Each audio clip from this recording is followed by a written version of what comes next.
In fact, most of them believed the earth was flat. Then one day, a map maker named Christopher Columbus had an idea. Do you know what? I think the world isn't flat at all. I think it's round like a ball. Did you hear what he said? Did you hear what he said? He said that the world is round. Oh, He's crazy. I think the world isn't flat at all. I think it's round like a ball. The world's as flat as the brim of your hat, and that is very plain.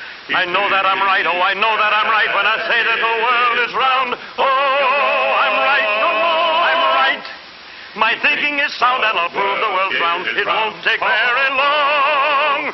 But it did take long, 7 long years, before Columbus could convince a king or a queen to let him try out his idea.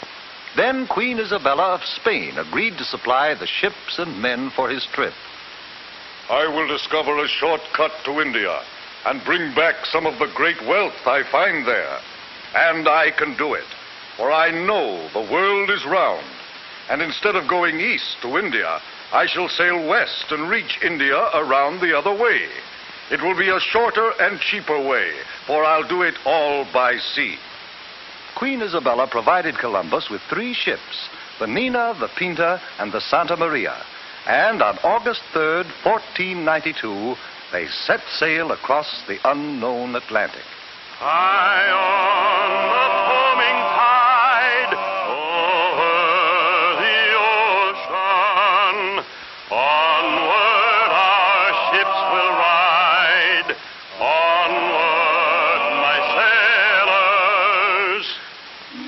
The ships sailed onward, but 2 long months after they started, there was still no sign of land ahead. Turn back, Columbus.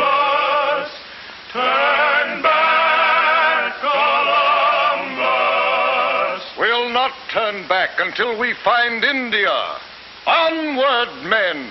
By October 10th, the sailors and the crew were ready to take matters into their own hands. If Columbus won't do as we ask, we'll put him in chains. And we'll turn the ships around ourselves. Wait!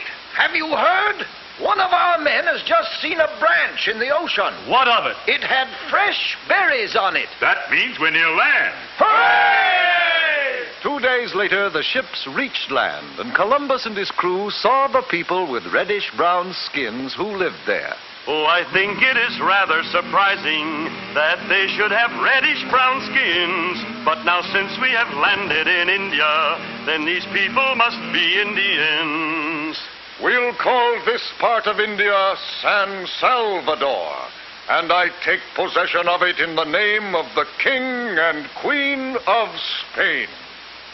The people Columbus called Indians were very friendly, and they gave Columbus and his men many gifts, but not the rich jewels and gold for which they had come. For Columbus really wasn't in India at all. He was on one of the islands off the coast of America.